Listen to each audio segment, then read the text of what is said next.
Hello students, myself Saket Sahu. I again welcome you in our ongoing series of capacitance, जिसमें हम next part जो discuss करने वाले हैं कैपेसिटेंस कैलकुलेशन में वो करेंगे हम सिलिंड्रिकल शेल कैपेसिटर।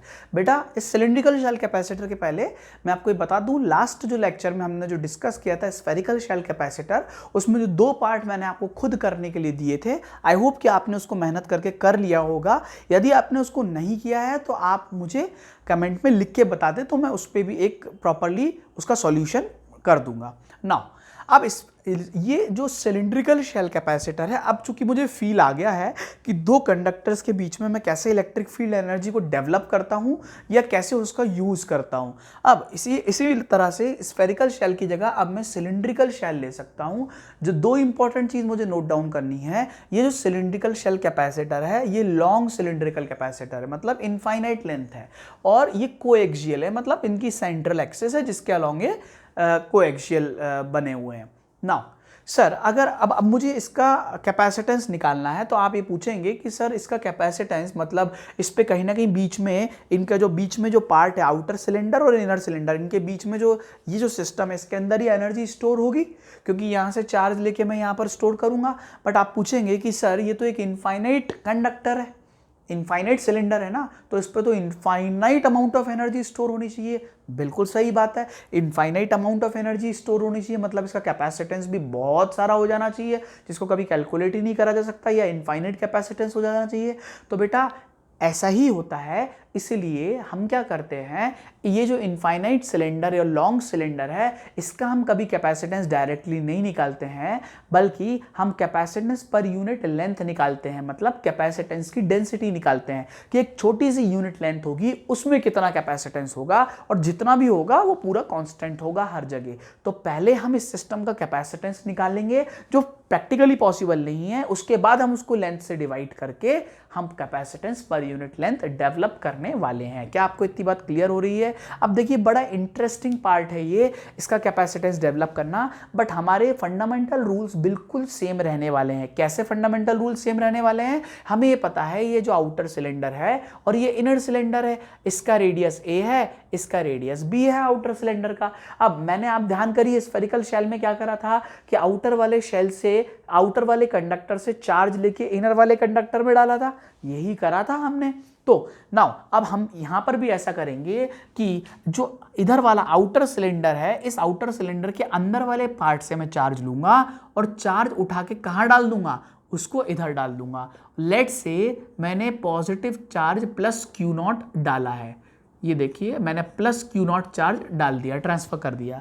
तो जैसे ही मैंने plus Q not charge transfer करा तो क्या होगा बेटा, ये जहां पर ट्रांसफर कर रहा हूं वहां हर जगह क्या हो जाएगा, उस देखो इनर वाला सिलेंडर पे प्लस चार्ज आया तो वो प्लस चार्ज पूरा चारों तरफ डिस्ट्रीब्यूट हो जाएगा, क्योंकि वो तो कंडक्टर है और कंडक्टर पे यूनिफॉर्मली हर जगह चार्जेस डिस्ट्रीब्यूट होते हैं। अगर एक सिमेट्रिक कंडक्टर है तो हर जगह positive positive positive positive positive charge हर जगह डेवलप हो गया। सिमिलरली यहां से भी positive positive positive positive charge develop हो गया।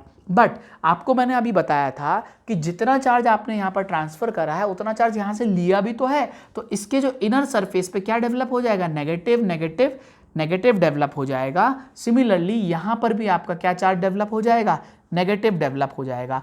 बेटा जैसे ही ये हुआ वैसे ही आप खुद ध्यान से देखें, क्या इसके अंदर प्लस टू माइनस एक इलेक्ट्रिक फील्ड एनर्जी स्टोर हो गई है? तो देखिए आप हर जगह प्लस से माइनस इलेक्ट्रिक फील्ड, प्लस से माइनस प्लस टू माइनस, इस तरह से एक इलेक्ट्रिक फील्ड डेवलप हो जाएगी।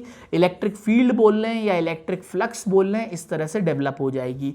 देखो मैंने आपको एक और बात बताई थी कि जो स्फीयर्स दो कंडक्टर्स यूज होते हैं उनके बीच में जो रीजन होता है वो एन्युलर रीजन होता है। सिमिलरली ये जो रीजन है इस रीजन को भी हम कौन सा रीजन बोलते हैं, इसको भी एन्युलर रीजन बोलते हैं।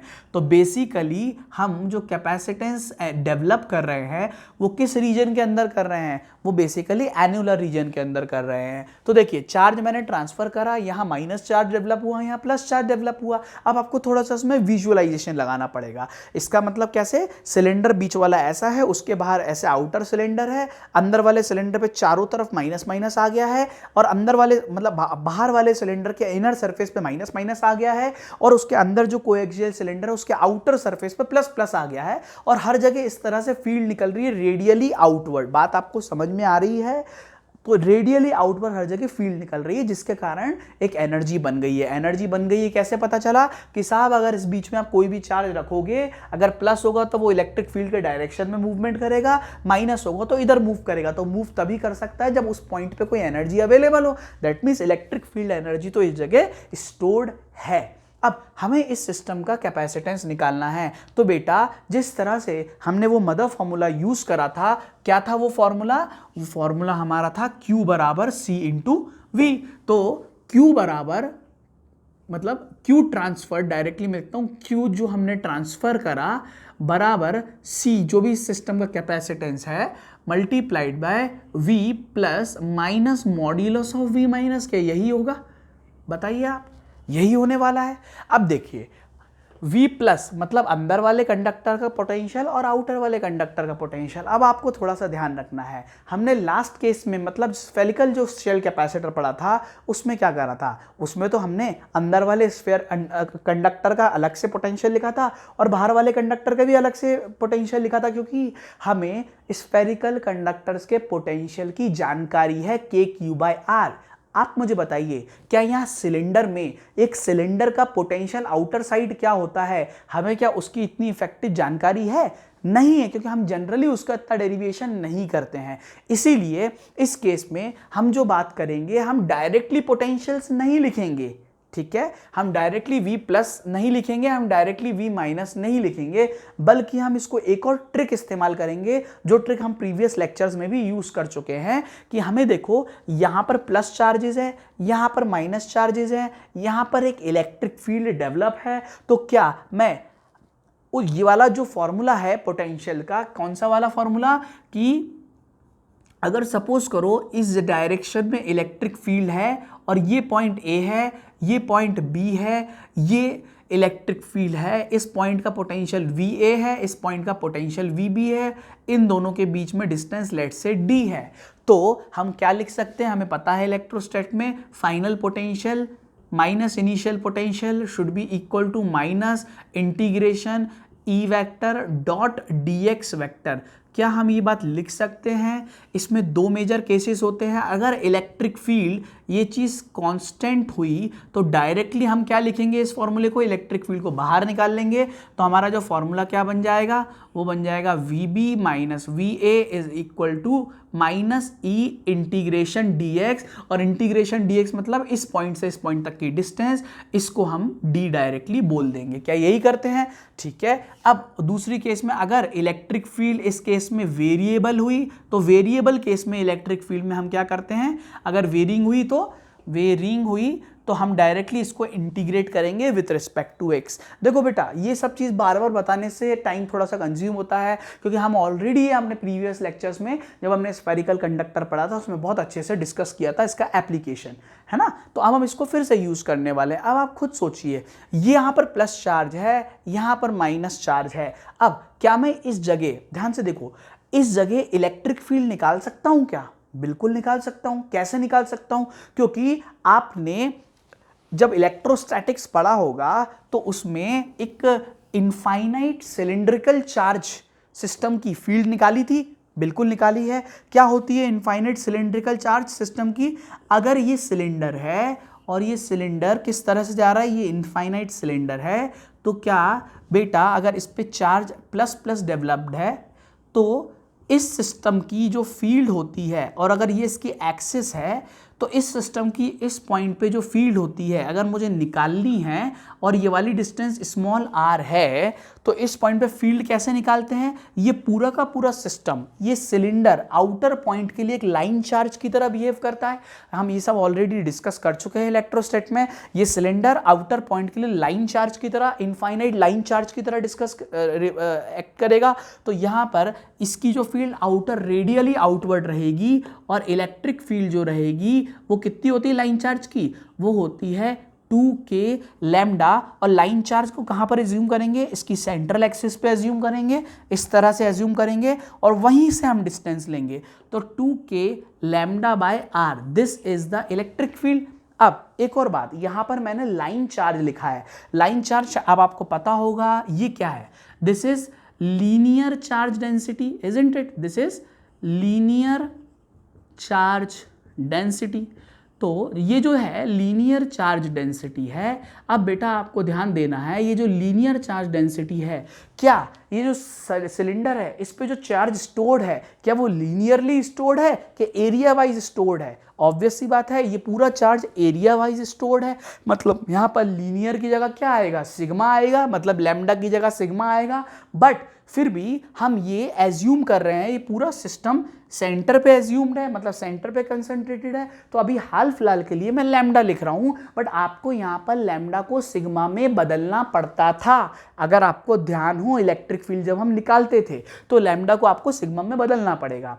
अभी हमें आवश्यकता लगेगी तो हम जरूर बदल लेंगे। अगर कहीं लैम्डा बीच में कैंसिल हो गया, जैसा कि इस केस में होगा आगे हम देखेंगे, तो हमें जरूरत ही नहीं है। तो अभी हम लैम्डा को ऐसे ही चलने दे रहे हैं, और हम जरूरत पड़ेगी तो इसको कन्वर्ट कर लेंगे। एक और बात, ये तो आप खुद देखिए, ये कंडक्टर है सिलिंड्रिकल। इस इनफाइनाइट सिलिंड्रिकल कंडक्टर की वजह से आउटर किसी पॉइंट पे जो फील्ड होती है वो रेडियली आउटवर्ड डायरेक्शन में, इस डायरेक्शन में होगी, ये वाली होगी। बट अगर मैं आपसे यहीं पर पूछता हूं, आप बताइए इस सिलेंडर की वजह से अंदर पर पॉइंट पे फील्ड कितनी है, तो वो कितनी होती है? वो तो हमें पता है, जीरो होती है। क्योंकि किसी भी मेटल कंडक्टर में, जो कि ऑब्वियसली मेटालिक होगा, उस कंडक्टर के अंदर फील्ड हमेशा कितनी होती है, इलेक्ट्रिक फील्ड जीरो होती है। तो देखिए इस कंडक्टर की वजह से आउटर पॉइंट पे, मतलब इस पॉइंट पे अगर बात करी जाए, अगर मैं इसको पॉइंट को 1 बोलूं तो E1 जो हो जाएगा वो ये हो जाएगा। और इस पॉइंट पे अगर मैं फील्ड की बात करूं, इस पॉइंट को 2 बोलूं, तो यहां से इसको इस तरह से करके इलेक्ट्रिक फील्ड 2 जो हो जाएगी वो तो जीरो हो जाएगी। ये आपको बहुत अच्छी तरह से पता होना चाहिए, क्योंकि इसी चीज का पूरा कॉन्सेप्ट यूज होने वाला है उसकी फील्ड निकालने में। देखिए मैं फिर से समझा रहा हूं, ये कंडक्टर आउटर पॉइंट पे फील्ड 2 के लैम्डा बाय आर, लैम्डा को आपको सिग्मा में बदलना पड़ेगा, क्योंकि ये पूरा सिस्टम लीनियर चार्ज की तरह काम कर रहा है, इनफाइनाइट लीनियर चार्ज, जिसकी फील्ड 2 के लैम्डा बाय आर होती है। और अंदर वाले पॉइंट पे मेटालिक कंडक्टर है या फिर कंडक्टर है, तो उसके अंदर पॉइंट फील्ड जीरो हो गई है। अब आप खुद बताओ, अगर मैं आपसे बोलता हूं सर ये जो स्फेरिकल शेल कैपेसिटर है, आप इस जगह फील्ड निकालो किसी भी जनरल पॉइंट पे, ठीक है? तो मैं इसी डायग्राम में यूज कर रहा हूं कॉन्सेप्ट को। आप खुद देखिए, ये इनकी एक्सिस है, मैं एक्सिस की लाइन बना देता हूं एक, ये इनकी एक्सिस है। अब देखिए ये जो एक्सिस है, यहां से मैंने बोला कि ये जो डिस्टेंस है, इस पॉइंट पे फील्ड निकालो आप किसी भी पॉइंट पे, ये पी पॉइंट है। तो आप बताइए इस पी पॉइंट पे कौन कौन फील्ड जनरेट करेगा? 2 लोग फील्ड जनरेट करेंगे। देखो कैसे, एक तो ये इनर कंडक्टर है जिसकी पी पॉइंट पे फील्ड आने वाली है, और एक आउटर कंडक्टर है जिसकी भी पी पॉइंट पे फील्ड आने वाली है, जो कि जीरो होती है, मैंने अभी बताया। देखो पी पॉइंट पे 2 लोग फील्ड डेवलप करेंगे, एक तो ये अंदर वाला कंडक्टर, इसकी अंदर वाले कंडक्टर के लिए ये वाला पॉइंट आउटसाइड पॉइंट है, मतलब ये वाले कंडक्टर के लिए ये वाला पॉइंट आउटसाइड पॉइंट है। तो ये वाले कंडक्टर के लिए इस पॉइंट पे फील्ड 2 के लैम्डा बाय आर आ जाएगी, आर मतलब ये वाली डिस्टेंस आ जाएगी। और ये वाले कंडक्टर के लिए ये वाला पॉइंट एक इंटरनल पॉइंट है, तो इस वाले कंडक्टर की वजह से जो फील्ड इधर आएगी वो तो जीरो होगी। ये बात आपको समझ में आ रही है? तो इस तरीके से अब हम क्या करेंगे, जो कंडक्टर है इस पी पॉइंट पे फील्ड डेवलप करेंगे। तो मैं एक बार थोड़ा सा इसको टेंटेटिव ड्रॉ कर देता हूं। तो ये सिलेंडर अपना था कोएक्सियल, और इस सिलेंडर पे आई एम सॉरी थोड़ा सा up to the mark diagram नहीं बन पा रहा है। तो ये जो सिलेंडर है, अब देखिए ये जो पॉइंट है, मैं इस पॉइंट की बात कर रहा हूं, तो मुझे पता है इस वाले जो पॉइंट, ये वाला जो पॉइंट है, ये सारे जो चार्जेस हैं, इन सारे जो चार्जेस है इनर वाले सिलेंडर की वजह से बाहर पॉइंट है। तो अगर मैं अंदर वाले सिलेंडर को 1 मार्क करता हूं, this is 1 and this is 2, outer वाला सिलेंडर का नाम 2 है, तो पहले वाले सिलेंडर की वजह से इस पॉइंट पे जो फील्ड होगी वो रेडियली आउटवर्ड होगी, क्योंकि एक्सिस पॉइंट ये है और इस एक्सिस पे रखा हुआ सिलेंडर वो बन जाएगा, ये एक्सिस बनेगी।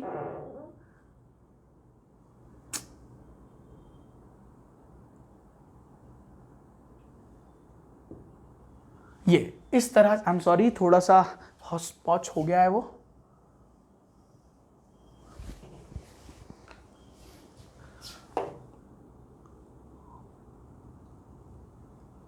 Okay now this is the axis. तो जैसे ही एक्सिस मुझे पता चल गई, तो इस पॉइंट पे जो फील्ड बनेगी P पॉइंट पे, एक तो फील्ड आएगी आउटवर्ड E1 की वजह से, और आप मुझे खुद बताइए ये जो है, ये जो चार्जेस यहां पर स्टोर्ड होंगे, यहां पर ये सारे चार्जेस नेगेटिव होंगे, इस वाले सरफेस पे ये नेगेटिव चार्जेस होंगे, तो ये जो चार्जेस होंगे जो इधर भी होंगे, तो ये जो नेगेटिव चार्जेस होंगे इनकी वजह से जो फील्ड होगी वो फील्ड कैसी होनी चाहिए, वो फील्ड तो जीरो होगी, ठीक है। पर मैं लिख देता हूं, पर उनकी भी जो फील्ड होगी, यहां पर जो फील्ड होगी वो फील्ड E2 की E1 प्लस E2 की वजह से फील्ड आएगी। वेक्टोरियल कर देता हूं, वेक्टर के साथ में एडिशन, ठीक है। देखो आपको समझ में आया तो हाँ बोलिए किस तरह से समझ में आ रहा है। ये कंडक्टर है, ठीक है, मैंने इस पॉइंट पे दोनों की फील्ड डेवलप करी है, पहले कंडक्टर की वजह से सिलिंड्रिकल जो जिसके लिए वो आउटर पॉइंट है, और दूसरा कंडक्टर जिसके लिए वो इनर पॉइंट है। तो मुझे ये बात पता है जो इनर पॉइंट है उसकी वजह से ये E2 हो जाएगा, ये वाला पार्ट ऑटोमेटिकली जीरो हो जाएगा।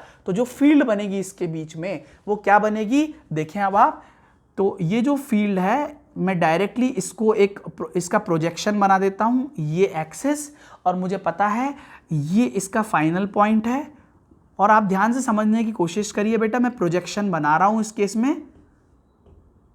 तो अब देखिए इसका मतलब क्या है कि एक्चुअली यही वो रीजन है, यही वो रीजन है। देखो आप यहां से लेके यहां तक ही तो कैपेसिटेंस डेवलप्ड है। फील्ड कहां से कहां तक डेवलप्ड है, फील्ड तो इस पूरे पार्ट में एरिया में डेवलप्ड है ना, ये पूरे पार्ट में फील्ड डेवलप्ड है, ये पूरे पार्ट में फील्ड डेवलप्ड है। पर मैं इस सिलेंडर को तो एक्सेस पर रखा हुआ मान रहा हूं, ठीक है। तो बेसिकली अब ये जो सिलेंडर है यहां से यहां पर ये सिलेंडर है और ये आउटर पार्ट है सिलेंडर का।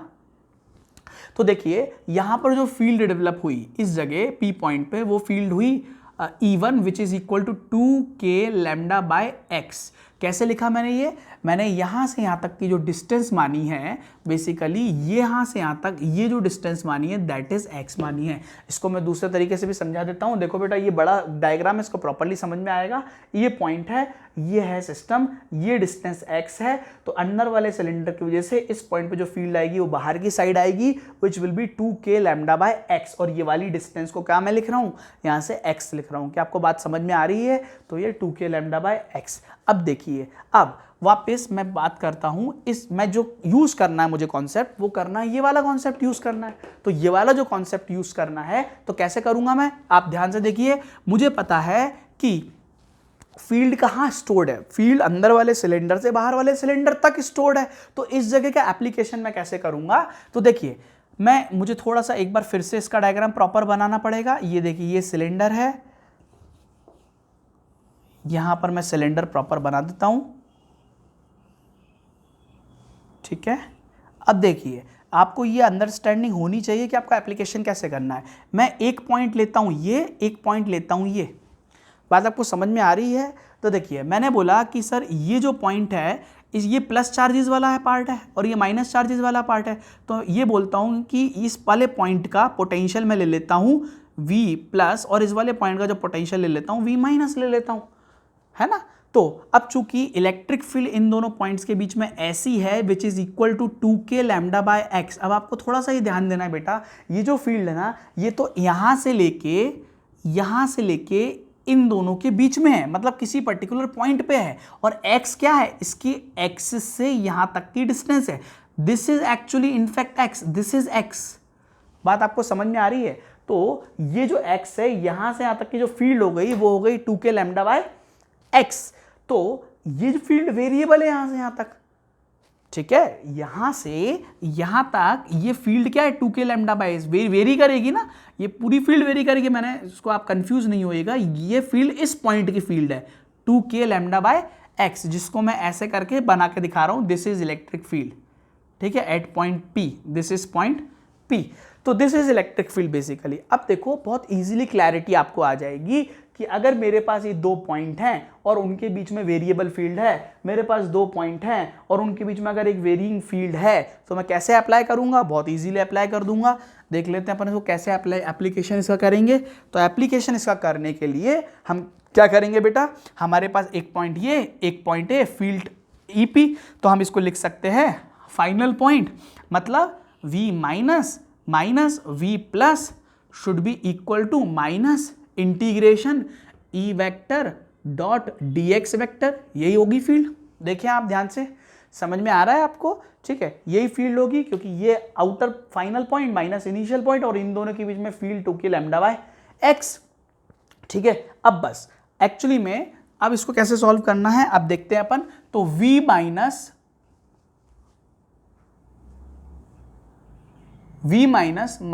v plus is equal to minus of integration 2k lambda by x into d x. देखो मैंने डॉट प्रोडक्ट हटा दिया है। क्यों हटा दिया है? क्योंकि मेरी इलेक्ट्रिक फील्ड इस डायरेक्शन में, मैं मूवमेंट भी इधर कर रहा हूं, तो इन दोनों के बीच में जो थीटा हो जाएगा वो ऑटोमेटिकली क्या हो जाएगा, theta will be equal to 0 degree और कॉस 0 ऑटोमेटिकली कितना हो जाएगा, वो 1 हो जाएगा ऑटोमेटिकली। ठीक है, तो 2k लैम्डा बाय एक्स। अब बेटा यहाँ पर एक और पॉइंट है कि x की लिमिट कितनी होगी। This is very very important. अब देखो ध्यान से, x जनरल x तो ये है ना, पर मैं मेरा कैपेसिटेंस कहां से कहां तक डेवलप्ड है, मेरा कैपेसिटेंस एक्चुअली इस पॉइंट से इस पॉइंट तक डेवलप्ड है, मतलब इस पार्ट से इस पार्ट तक डेवलप्ड है। तो मेरा जो x है वो कहां से कहां तक होगा, मैं इधर से इधर ही तक मूव करूंगा। तो जब मैं पहले पार्ट पे रहूंगा तो मेरी x की लिमिट ये वाली डिस्टेंस हो जाएगी, जो हो जाएगी रेडियस a, ये वाली, ये a। और जब मैं यहां से यहां मूव करूंगा तो ये वाली डिस्टेंस मेरी रेडियस बनेगी, वो बनेगी b।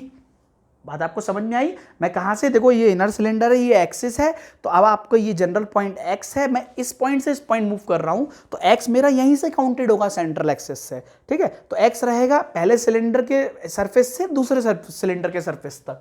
तो x की वैल्यू जो रहेगी वो रहेगी x की वैल्यू a से लेके ये रहेगी x की वैल्यू b तक। देखिए आप समझ में आ रहा है, आई होप आपको क्लियर हो रहा होगा। अब इसको सिर्फ सॉल्व करना है। देखिए v minus minus v plus should be equal to 2k lambda integration, और इसको मैंने माइनस को बाहर लिखा है, which is equal to x equal to a और x इक्वल टू b। तो ये हो जाएगा 1 बाय एक्स dx। क्या आपको क्लियर हो रहा है? अब देखिए v minus minus v plus minus 2k lambda, ये ऑटोमेटिकली log x बन जाएगा या ln x बन जाएगा, और इस चीज को मैं लिखूंगा x equal to a, x equal to b, और फर्दर इसको क्या लिखूंगा v प्लस माइनस, सॉरी अब देखो बेटा मैं माइनस को इधर लेके आ जाऊंगा तो ऑटोमेटिकली लिख दूंगा v plus minus v minus, it should be equal to 2k lambda ln b, इसको मैं लिखूंगा ln b minus ln of a, और जहां पर इस चीज को लिख दूंगा v plus minus v minus 2k lambda ln of b by a। क्या आपको इतनी इक्वेशन समझ में आई? तो देखो बेटा एक्चुअली में क्या है, v plus minus v minus है। मैंने ऐसा क्यों लिखा? क्योंकि मेरी रिक्वायरमेंट भी तो यही थी कि मुझे v प्लस लिखना था और साथ में v माइनस लिखना था, यही तो मेरी रिक्वायरमेंट थी। तो ऑटोमेटिकली मेरा डायरेक्ट पार्ट बन के ये आ गया। समझ में आ रहा है आपको? देखिए आप ध्यान से, मैंने कैसे निकाला था, मैंने बोला था कि मुझे कैपेसिटेंस निकालना है तो इस फॉर्मूले का इस्तेमाल करना है, जिसमें Q ट्रांसफर रहेगा C into V plus minus V minus रहेगा। तो Q ट्रांसफर मुझे पता है वो है Q नॉट, और C निकल जाएगा ऑटोमेटिकली यहाँ से। तो अब मैं क्या करूंगा, जो मेरा फॉर्मूला है Q transfer should be equal to C into which is equal to V plus minus V minus, इस वाले पार्ट में मैं डायरेक्टली इस चीज का इनपुट कर दूंगा। तो देखिए क्या हो जाएगा।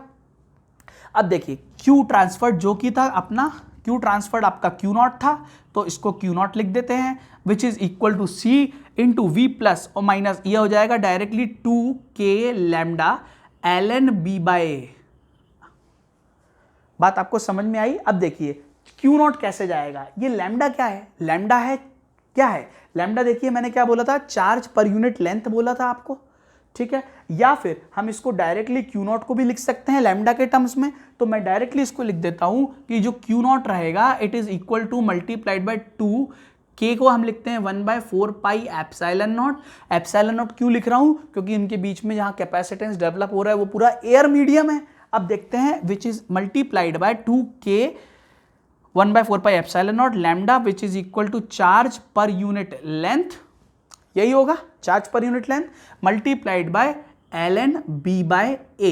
क्योंकि बेटा समझ में आ रहा है ना, क्योंकि पूरा चार्ज लेंथ l पे स्टोर्ड है, तो लैम्डा क्या होता है, चार्ज पर यूनिट लेंथ होता है। अब देखिए ये Q नॉट से Q नॉट क्या हो गया, कैंसिल हो गया, और मैंने आपको यहाँ से बताया 2 1 2 2 2 4। अब देखिए मैं एक्चुअली ये C है ये L है, मैंने आपको ये भी बताया था मैं यहाँ से calculate capacitance per unit length करूंगा, तो ये क्या आ जाएगा, ये आ जाएगा 2 पाई एप्सिलॉन नॉट और नीचे आ जाएगा ln of b by a। ध्यान से देखिए, this is capacitance per unit length. तो ये आपका डेवलप हो गया है capacitance per unit length 2 pi epsilon not ln b/a division में। तो बेटा मैंने आपको ये भी बताया लेंथ तो इनफाइनाइट है, तो अगर लेंथ अगर आप इधर मल्टीप्लाई कर दोगे तो कैपेसिटेंस भी इनफाइनाइट हो जाएगा। तो हमें कैपेसिटेंस एक यूनिट लेंथ में डेवलप करना पड़ेगा, मतलब पूरे कंडक्टर में हम डेवलप नहीं कर सकते बल्कि एक छोटी सी लेंथ में हम कैपेसिटेंस डेवलप कर सकते हैं। तो हमारा कैपेसिटेंस पर यूनिट लेंथ ये डेवलप हो जाएगा 2 pi epsilon not upon ln b/a। बेटा अब मैं आपको एक सलाह देता हूं, मेरी सलाह ये है कि आप इनको प्रॉपरली खुद से डेराइव करना जरूर सीखिएगा, क्योंकि इससे बहुत डेप्थ में एप्लीकेशन डेवलप होता है। दूसरी इंपॉर्टेंट बात, इस फॉर्मूले को आपको डायरेक्टली पिन पॉइंट याद रखना है। It is to be remembered. This is a very very important formula बेटा, आपको बहुत अच्छी तरह से याद होना चाहिए। आई होप इसके अंदर मैं आपको एक चीज़ और समझा देता हूं, अगर इसके अंदर कोई मीडियम डाल दिया गया तो मीडियम में एप्सिलॉन नॉट के साथ क्या मल्टीप्लाई हो जाएगा, उसका डाइलेक्ट्रिक कांस्टेंट मल्टीप्लाई हो जाएगा और इस तरह से उसकी कैपेसिटेंस बढ़ जाएगी। तो बेटा इतनी देर से हम कैपेसिटेंस निकाल रहे हैं, उसमें हम एक कॉमन चीज़ समझ रहे हैं ना कि कैपेसिटेंस यहाँ पर भी किस पे डिपेंड कर रहा है, बी पे डिपेंड कर रहा है, ए पे डिपेंड कर रहा है, एप्सिलॉन नॉट पे। मतलब कैपेसिटेंस यहाँ पर भी ज्योमेट्रिकल पैरामीटर्स और डाइलेक्ट्रिक मीडियम की अवेलेबिलिटी पे निर्भर करता है। तो इस तरह से हम किसी भी एक सिलिंड्रिकल शेल कैपेसिटर की कैपेसिटेंस डेवलप कर सकते हैं इस तरीके से। आई होप आपको क्लियर हुआ होगा। नेक्स्ट लेक्चर में हम ये डिस्कस करेंगे कि जो रिमेनिंग वायर कैपेसिटर है और स्फीयर कंडक्टर है, इनके कैसे कैपेसिटेंस निकाले जाए, और हमारा सबसे इंपॉर्टेंट जो पैरेलल प्लेट कैपेसिटर है उसका कैसे कैपेसिटेंस निकाला जाए। Thank you so much.